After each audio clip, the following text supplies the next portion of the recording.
Music नहीं सुन रही headphones के थ्रू, आपको जो ऐसे लग रहा हो मैं कि म्यूजिक सुन रही हूँ, नहीं, मुझे नहीं पता आवाज़ कहाँ जा रही है, कितनी जा रही है, क्योंकि शोर इतना ज़्यादा है कि आपको कुछ नहीं पता चल रहा। लेकिन फिर भी इस शोर में थोड़ा थोड़ा आपको बताती चलती हूँ। मेरे जो बाएं जाने पर आप देख रहे हैं basically that is the man made cotton, और थोड़ा सा आगे चल के आपको दिखाएंगे वो है रियल कॉटन। इन दोनों का मिक्सचर होगा और उसके बाद इससे बनेगा धागा। तो अभी मैं इतना ज़्यादा बोल नहीं सकती क्योंकि बहुत ऊंचा बोलना पड़ेगा तभी आप तक आवाज़ पहुंचेगी। सो इसलिए what am I gonna do, आपको मैं पूरा वर्चुअल जो है वो एक ट्रिप कराती हूँ इस पूरे एरिया का कि धागा कैसे बनता है, because I could not speak more. So let's go and visit the whole process.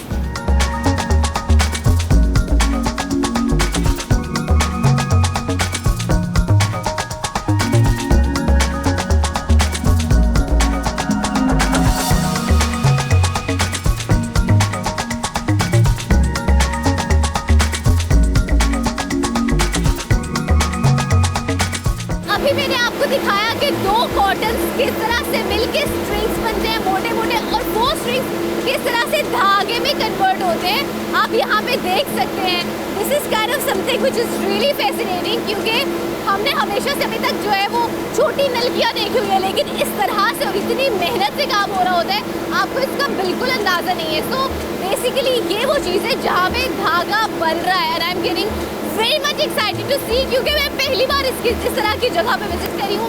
खैर यहाँ पे बहुत ज़्यादा शोर है, आई जस्ट एम होपिंग कि आप तक मेरी आवाज़ पहुँच जाए, लेकिन पता नहीं पहुँच रही है कि नहीं। लेकिन फिलहाल चलते हैं नेक्स्ट स्टेप पे और आपको वो दिखाते हैं कि वहाँ पे क्या होता है।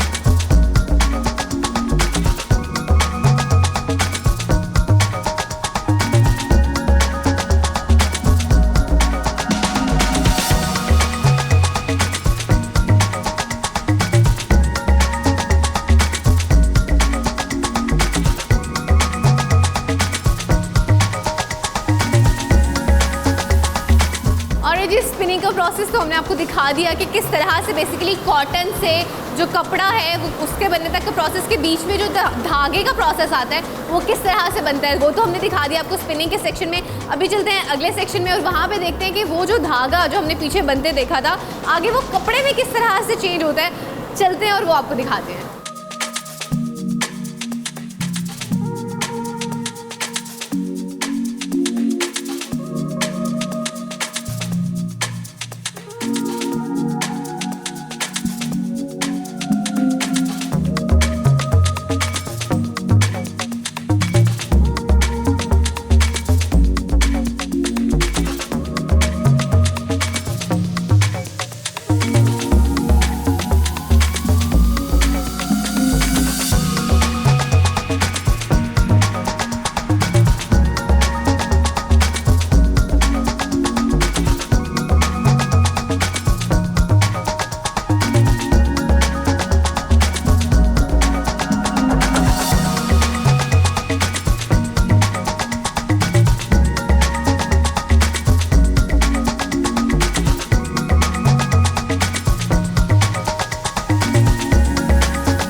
वेविंग के बाद जो अगला स्टेप है वो प्रिंटिंग का है, और आप यहाँ पे देख भी सकते हैं मेरे यहाँ पे दाएं जानिब ये जो कपड़ा आपको नजर आ रहा है बेसिकली 2 स्टेप से ऑलरेडी गुजर चुका है। इसकी ब्लीचिंग भी हो चुकी है और साथ ही साथ इसकी डी साइजिंग भी हो चुकी है। डी साइजिंग का मतलब ये होता है कि पिछला जो हमने प्रोसेस देखा उसमें बेसिकली इसको माया लगाई गई थी, तो माया भी खत्म की गई है, उसके बाद ब्लीचिंग की गई और फिर उसके बाद इसको इन रोलर्स के थ्रू गुजारा जा रहा है। इस बेसिकली प्रोसेस का अगर स्पेसिफिकली नाम बताऊं तो इसको रोटरी स्क्रीन प्रिंटिंग कहते हैं। यहाँ पे आप देख सकते हैं ये जो रोलर्स लगे हुए हैं ना इनके ऊपर स्क्रीन्स है जो कि डिफरेंट कलर्स दे रही है और डिफरेंट प्रिंट्स दे रही है। जिस तरह से मैं आगे मूव करती जाऊंगी आप देखेंगे डिफरेंट रोलर्स पे डिफरेंट प्रिंट्स हैं जो डिफरेंट कलर दे रहे हैं। यहाँ से पूरे प्रोसेस से गुजरने के बाद एंड पे आपको नजर आएगा कुछ हीटर्स होते हैं जो हीट से उनको प्रेस करते हैं और जो उसका परमानेंट कलर होता है वो रह जाता है। सो बेसिकली ये प्रिंटिंग का प्रोसेस इस तरह से प्रिंटिंग होती है कपड़े पे।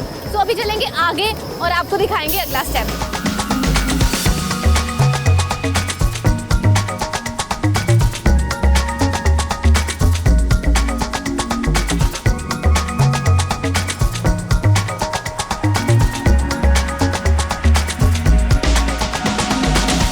अभी मैंने आपको दिखाई थी रोटरी स्क्रीन प्रिंटिंग। अभी मैं आपको दिखाने लगी हूँ डिजिटल प्रिंटिंग। जैसे कि आप देख भी सकते हैं, पीछे आपको रोलर नज़र आ रहा होगा। इस पे ये सफ़ेद कपड़ा है, ये सफ़ेद कपड़ा आगे जाता है, आगे पूरे का पूरा प्रिंट जो है वो इसके ऊपर छप जाता है। बेसिकली जो पिछला तरीकाकार था वो थोड़ा सा एक पुराना तरीकाकार था, ये जो है इट्स लिटिल बिट डिफरेंट। यहाँ पे आप देख भी सकते हैं, ये जो है ये इसको प्रिंटिंग हेड कहते हैं। प्रिंटिंग हेड के ऊपर बेसिकली पूरे का पूरा प्रिंट होता है जो सफ़ेद कपड़े के ऊपर छाप देता है। सो बेसिकली यहाँ पे ये जो होता है प्रिंट डल रहा होता है, और यहाँ पे आगे देख भी सकते हैं, ये कंप्यूटर की स्क्रीन आपको नज़र आ रही होगी, यहाँ से प्रिंट निकलता है। अब डिजिटल प्रिंटिंग मशीन में और जो रोटरी स्क्रीन प्रिंटिंग मशीन मैंने आपको दिखाई थी, इन दोनों में फ़र्क ही है। वहाँ पे बेसिकली रोलर्स लगे होते हैं, वो रोलर्स जो होते हैं ना, वो एक रोलर पे एक प्रिंट आ रहा होता है। लेकिन इसकी खास बात ये है कि पूरे का पूरा प्रिंट जो है कंप्यूटर से आप लेते हैं। आप पीछे देख भी सकते हैं कि पूरे का पूरा जो प्रिंट है ना वो छप रहा है। सो प्रिंटिंग मशीन में ये जो अभी डिजिटल है इसमें, और रोटरी स्क्रीन जो पिछली मशीन मैंने आपको दिखाई थी, इन दोनों में फ़र्क ही है। दूसरी कह लें कि एक अच्छी चीज़ ये है कि इसमें बेसिकली कलर की कोई लिमिटेशन नहीं है। नोज़ल एक होती है, नोज़ल से स्प्रे होता है कलर, इसमें कलर्स जितने मर्जी आप रख लें। पिछली मशीन उसमें क्या होता है कि मैक्सिमम या तो 12 रोलर्स इस्तेमाल हो रहे होते हैं या 15 रोलर्स इस्तेमाल हो रहे होते हैं, मतलब कि कलर्स की उतनी लिमिटेशन होती है। लेकिन यहाँ पे आप अनलिमिटेड कलर्स चूज़ कर सकते हैं और डिज़ाइन भी आप अनलिमिटेड डिज़ाइन चूज़ कर सकते हैं, क्योंकि वहाँ पे सिर्फ स्पेसिफिक डिज़ाइन होते हैं। लेकिन यहाँ पे आप देख सकते हैं एक प्रिंट तो आपके सामने मौजूद भी है। And to all the girls and to all the women out there, सारी ख़वातीन जो कि बेसिकली इस तरह के प्रिंट पहनती हैं, मैं उनको बताती चलूँ कि ये जो प्रिंट अभी आपके सामने मौजूद है, ये तरीकाकार है, इस तरह से कपड़ा बन रहा होता है। और ये वो कपड़ा होता है जो बाद में आप अल्टीमेटली जब मार्केट में आता है तो आप पहन रही होती हैं। फिलहाल ये मैंने आपको दिखाया, पिछले आपको मशीन दिखाई, अभी चलते हैं आगे और इसका लास्ट स्टेप आपको दिखाते हैं।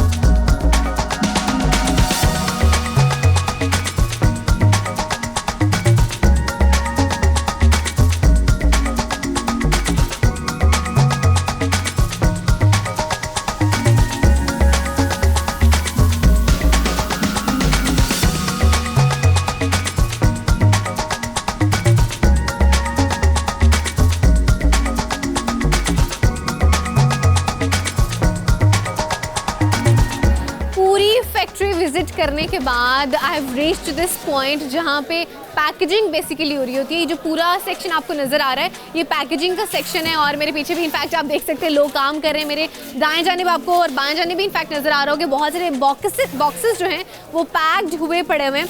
इनफैक्ट अगर हम देखें तो यहाँ पे कुछ ऐसी प्रोडक्ट्स हैं उनकी पहले प्राइमरी पैकेजिंग होती है, जैसे कि एज एन एग्जाम्पल आपको दिखाती चलूँ। अगर आप ये देख रहे हैं, ये बेडशीट आई गेस, इसकी पैकेजिंग हुई है, इसको प्राइमरी पैकेजिंग कहते हैं। इसके बाद इसने बॉक्स में पैक होना है which is called as secondary package.